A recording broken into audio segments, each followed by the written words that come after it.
So you can buy muskrats at Lexington Market for 15 bucks a pop, and I had to try it out. Here's what the muskrat looks like when you take it home, and it is kind of horrifying to see it with the tail and the head and the claws still on. Apparently they keep those on in the store so that you know you're not buying a dog or a cat or some other small animal. Once you chop that stuff off, it's a lot more manageable to look at, and what's crazy is the raw meat smells really strongly of fresh oysters, which isn't unpleasant, but it is unexpected until you realize that muskrats are semi-aquatic rodents. This one was wild trapped in either Maryland or Pennsylvania, and it just smells like what it eats, which is mostly marshy plants and clams and stuff like that.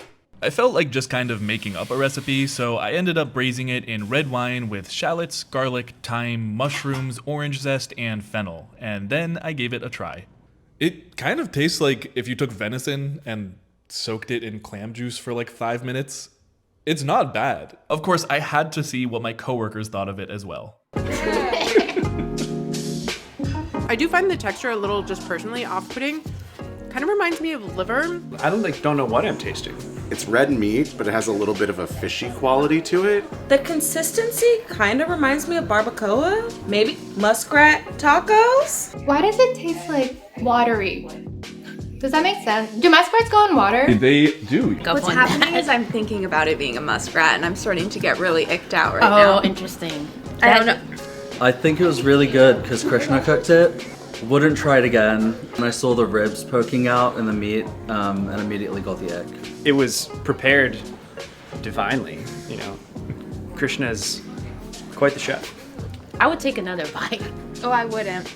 Really? No, I wouldn't. Apparently soaking the muskrat in water overnight will help reduce some of that fishy taste, but overall it's an interesting piece of food history. Muskrats were apparently eaten commonly in Maryland once upon a time, and today that's obviously not the case, though it still is eaten in some parts of the Eastern Shore, and you can still buy it at Lexington Market. I mean, back in the 60s, it was in most black neighborhoods, people would buy muskrat all the time.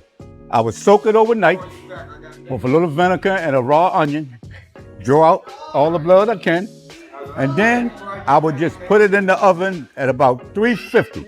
And I would just use thyme, garlic salt, salt and pepper, and cayenne pepper, and black pepper, and let it cook. Leave some of the fat on because it's great for the cooking. Most of it, when you cook it, will melt off.